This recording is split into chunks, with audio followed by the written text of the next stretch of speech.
Good morning. D-Man here from MIW. I want to talk today about masculinity versus emotionalism. We live in a society today, at least here in the United States and Western civilization, that teaches men that they should be more emotional, that they should express their feminine side. I grew up with it myself. Now, when I was younger, though, I didn't grow up with it so much then because my father was kind of like, don't cry, only babies cry, or don't be a crybaby, or that kind of stuff. Which, looking back in retrospect, was not bad advice. There's nothing wrong with crying. It's just you cannot allow your emotions to control you or to influence your decisions as a man. You have to make your decisions based on logic. But in the society today, I don't know really when it started, maybe in the 60s when the women's lib and feminism started. As time went on, I know in the 80s and the 90s and 2000, it was more about men need to express how they feel.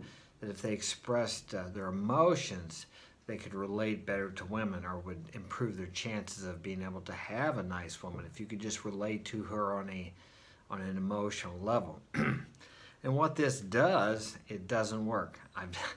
I've done it by mistake. It's not really who I am, but I guess I bought into that living here in this society, and it fails miserably. Because what happens is you have the polarity of feminism and or the feminine and masculine. And what happens is a woman who is feminine does not want a feminine man.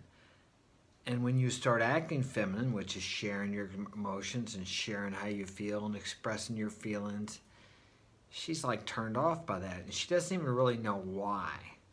Contrary to what the media and society here in the U.S. would have us believe, that if we express our emotions and shared more of how we feel, be more transparent, that the woman would actually love us more and reciprocate more with desire and want us sexually, physically, and in every way.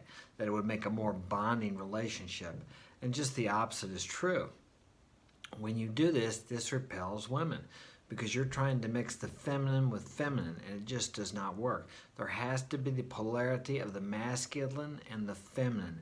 Otherwise, there's no attraction.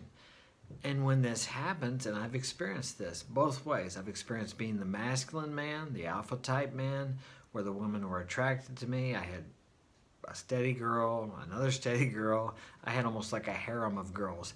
And they were all loyal to me. They would do anything for me. Now, the other end of the spectrum, the opposite of that, was I was being the supposedly beta male or the blue pill male that society told me that I should be, that I thought you were supposed to be. And these women all got turned off. And instead of having women being loyal to me and chasing me and waiting for me and being a good wife or girlfriend, they actually all went out looking for another man because I was too feminine.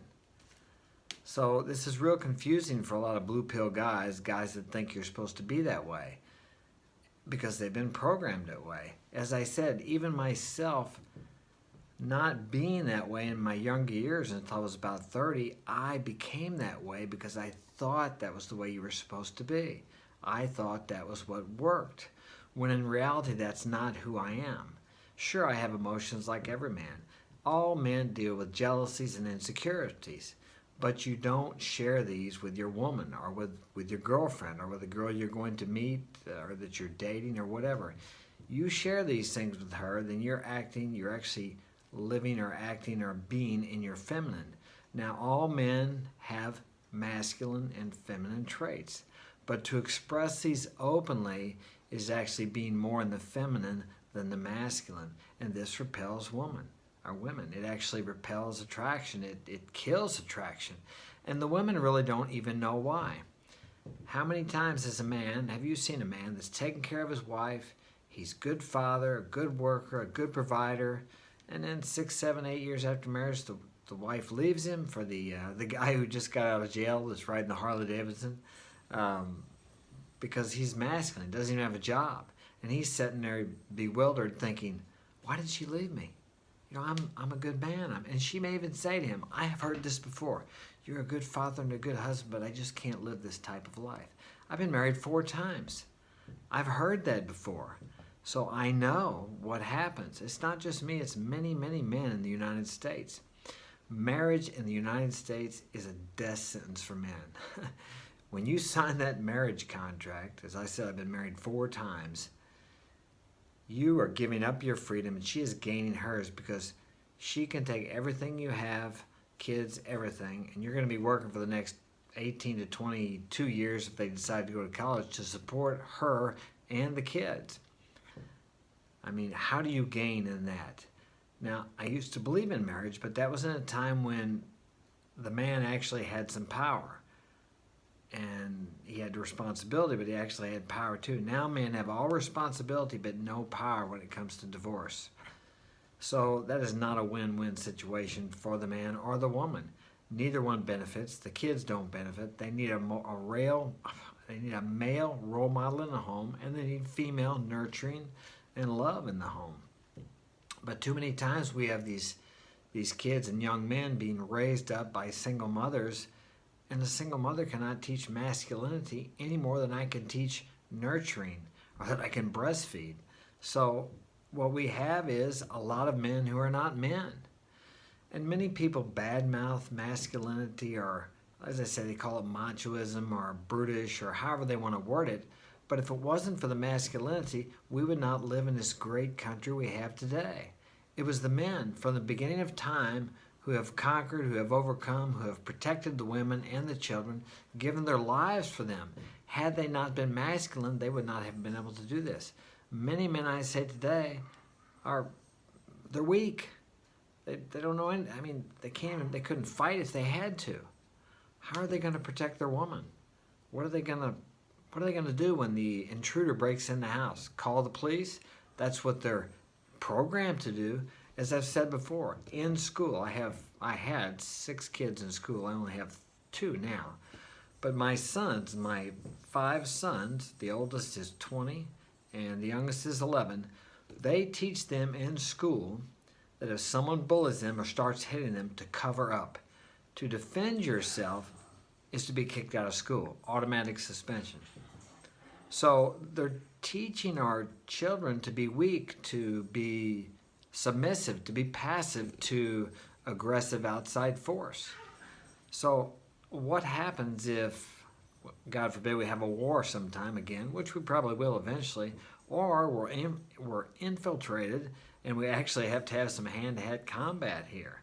What are these young men going to do? Going to go look for their mommies? That's what's going to happen. And do you think any woman is going to be attracted to a man that can't stand up and protect himself? I mean, I'm 60 years old, and there's hardly any men out there that, I don't care how old they are, they're out of shape, they're weak, they're fat, they're lazy. They don't know how to protect themselves, how much less protect their wife or their kids. Do you think a woman of high value, a 10 on the sexual market values, SMV, is going to be attracted to a man like that? Maybe when she gets to be 30, when she's looking for someone to settle down with, a beta male provider, but she is in no way going to be attracted to that. So my advice to you, if you are one of these weak men, is to go to the gym. Get out there and go kickbox, do MMA, do UFC, do something, run marathons, be a triathlete, go get a hard-working job of pouring concrete, something masculine to build yourself up into a real man. And whether or not it would get you the women is not the important thing. It's what you become on the inside, how you feel about yourself on the inside. Because invariably, that is what attracts women to you, is how you feel about yourself. Make your mission, your purpose, your goals in life first. Never make a woman the focus of your life. How do I know that? I've made that mistake too. That never ends well. Anyway, thanks for joining me, and hit the like and subscribe button, and go to my website if you'd like to get my help personally, or you'd like me to speak at in your group or convention. Thanks for being there, and have a great day.